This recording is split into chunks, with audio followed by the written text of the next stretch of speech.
In Olympic news, a Brazilian judge has ordered Ryan Lochte and U.S. teammate Jimmy Feigen stay in Brazil while authorities investigate their claim that they were robbed at gunpoint in a taxi while returning to Olympic Village after a party. Police have found very little evidence, and the State Department is urging those involved to cooperate with Brazilian law enforcement. Meanwhile, Lochte's father says his son is already back in the United States. Wayne Reized joins me now from Rio for more on this story. Wayne, what kind of response has there been from Lochte or any of his representatives about this?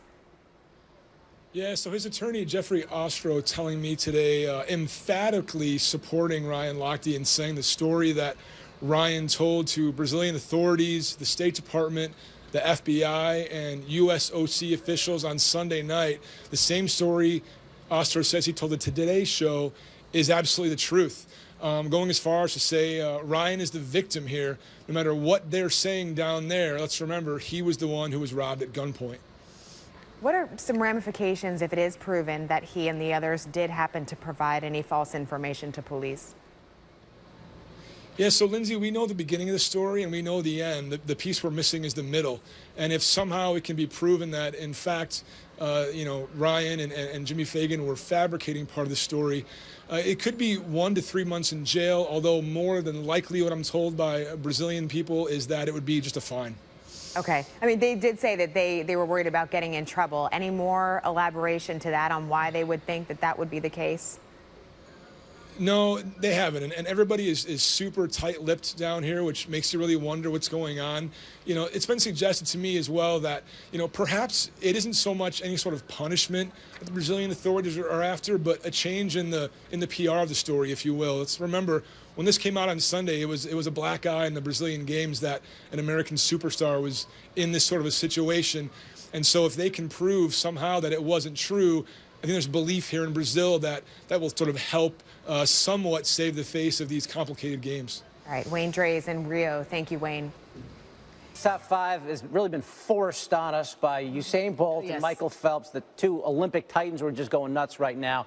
So we've crafted our top 5. Yes. Together again, greatest Olympians ever. And I go. I'm going to start right away with this Soviet gymnast, Larissa Latina. Latina? Yeah. By the way, that's what Olympic venues looked like back in the 50s and 60s when Larissa was doing her thing. Oh, so elegant. Yes. She won 14 individual medals, Carrie. 14 individual medals. Wow. Wow. All around twice, 56 and 60. You know who this guy is? No, I do not. That's the flying Finn, Paavo Nurmi. Wow. Paavo. David, you went back. Well, I went way back. 9 gold medals. On one day, he won the 5,000, took an hour break, and then won the 1,500. Wow. Who made that schedule? And he ran with a stopwatch in his hand, just to make sure. Just because. Number 3, the man, Jesse Owens. Yes. 1936, Berlin. Thumbed his nose at Adolf Hitler up in the box. Won the 100, the 200, the long jump part of the 1x400 relay. Did his level best to ruin the Nazi Olympics. Number 2, this here's guy. the big debate. Is it Bolt or is it Phelps? I went with Usain Bolt, although, I was saying earlier, there's no one in sports I'd rather watch do anything than Usain Bolt running those last 50 meters. Just unbelievable. But I went with Phelps because of all the medals, 28 in all, 23 gold, yada, yada, yada. I just felt like this guy's still splashing around at the age of 31. He gets my nod. Yeah, and that is going to be the constant debate. Who is the better Olympian? Is it going to be Bolt? Is it going to be Phelps? It's subjective, I think. I mean, the way Bomani made a good case for it. He did. Here's my top 5. I'm completely out of the loop here. Mine are all off, but here we go. Number 5, Carl Lewis. Yep. You remember that guy? Won 4 golds in the 1984 Olympics, right in Los Angeles. Hello. But when will LA get the Olympics again? That's another story. We'll talk about that. That's not in this top 5. Coming in at number 4, Larissa Latina. Did we get it correct? Latina? Yeah. Well, listen. Our judge will be able to give us the right name on that for sure. All right, 14 individuals, as David just said. And coming in at number 3 for me, so this is where we do our back and forth. I went with Michael Phelps. Like, I absolutely agree. You had Phelps at 3. To me, 1, 2, and 3 are all the same, and I'll tell you why. Like, I mean, come on. I could argue that he's a top Olympian. I mean, I really could. But number 2 for me was Usain Bolt. You got Bolt over? Yeah, okay. I can flip and I can flop, but I'm going to go with number 1 with Jesse Owens. because of the conditions, what he had to deal with, what he did at that time. I felt like, to me, when you are running under, there's always this pressure, right, at number one, but you're running under these racist conditions, and it was hard. I couldn't even imagine what he had to deal with, but yet he pressed on and was able to get 4 gold medals in spite of. And so to me, I put it in perspective. It paved the way for the Usain Bolts and the Michael Phelps and everyone else. So that was my top 5. It's a well-constructed argument. I have no complaints with it. Here we go. Our top 5 back-to-back. Harry went Jesse Owens, Usain Bolt, Michael Phelps. I went Michael Phelps, Usain Bolt, Jesse Owens. I did all the same. Pavo Nurmi thrown in on the side. Yeah. Carl Lewis, yada, yada. So, what do we have here? We got Frank Caliendo as our guest critiquer. There it is. What your thoughts on the top 5s, Frank? Well, I thought we'd do a little Morgan Freeman. Oh, okay. Figure out what's the best way to possibly do it. But I don't know if you mentioned that I was going to be on the fantasy football thing that's coming up too. Yes, you're going to get to that. Frank trying to plug himself and not giving all He's the anchors producing the their show turn now. to do what they need to do. See, that was just terrible. And I was going Charles Barkley. It's never your top 5 lists are knuckleheaded lists. Very, very good, but in a way kind of average. But then Caliendo, what it did was just stole what you said. So here we go. Who do we have? We're going to take a look at number 5 of the greatest athletes of all time in the Olympics. I would have to say, Larissa Latania.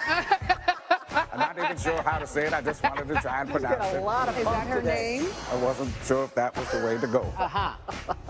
Would you Usain went with, Bolt. Never has a better name been for a man than Usain Bolt. And of course, Sean O'Neill, table tennis. Oh, yeah. He's a friend of mine. That's why I put it in. We're like, I just who? want to make it Michael Phelps because we're on SportsCenter. You have to mention Michael Phelps and Jesse Owens, a man who ran in the most difficult conditions of all time and came away with 4 gold medals and 2 world records. There we go. There you go. Again, So- Sean O'Neill is He's a Good friend. friend. He taught me how to play table tennis, taught me to play ping pong. So Eddie medals or Eddie? No. The medals aren't important. It's not winning that's important at the It's Olympics. not? It's participating. I don't know what you guys are thinking. Yeah, Sean O'Neill, my bad. Where I am now is exactly how I want to finish. And by finish, he means start anew. Michael Phelps swearing off Tokyo, saying these Olympics are his last. The 31-year-old wants to chill with his 3-month-old son, Boomer, marry his longtime girlfriend, Nicole. Ready to expand his little family. No interest in extra hardware because really, honestly, he has no place to put it. Our Wayne Dreys caught up with the most decorated Olympian at the Crave Jerky event in Rio.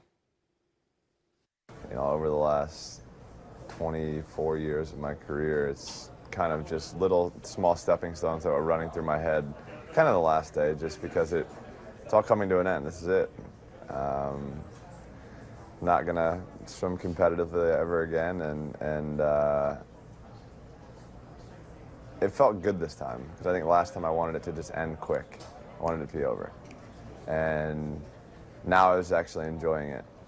When it was over, how did it feel different than it did 4 years ago, this goodbye? I think I was happy, and happy to say goodbye, happy to kind of leave and start something new, or get ready to start something new.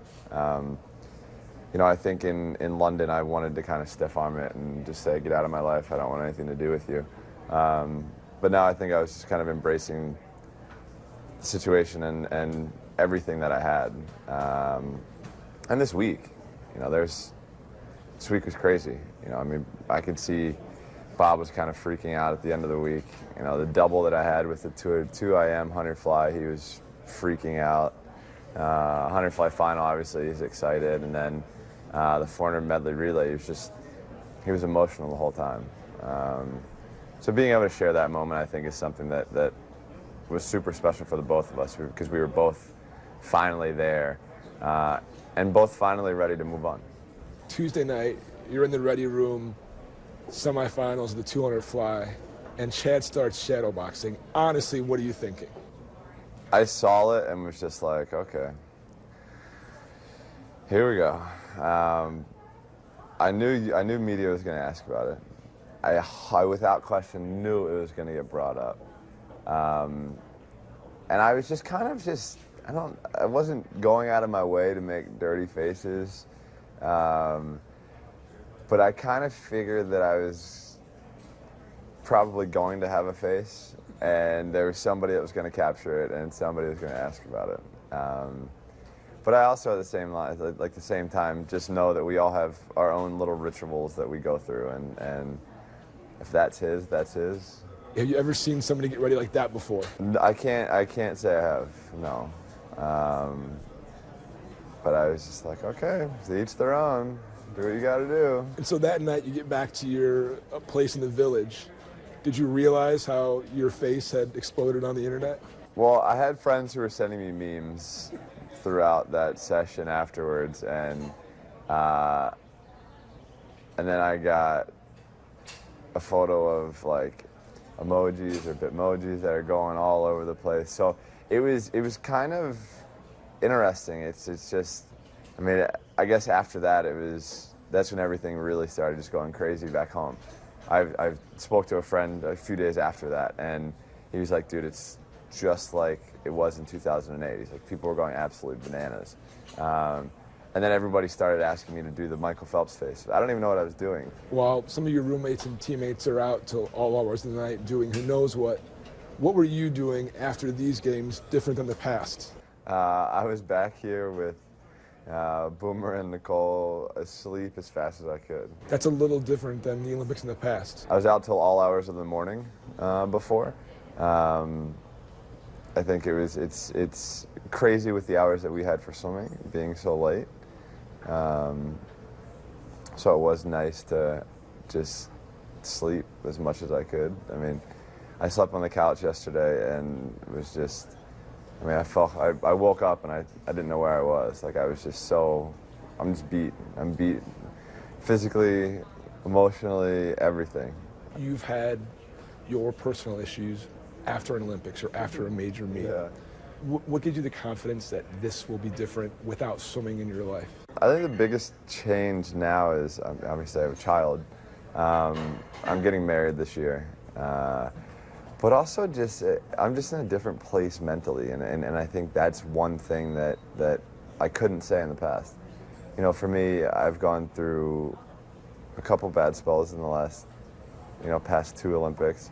And, here, I'm happy outside of the pool. I'm happy inside of the pool. I have a great family life. What do you want Boomer to take away from these games? I've heard that question before, and I don't 100% know right now.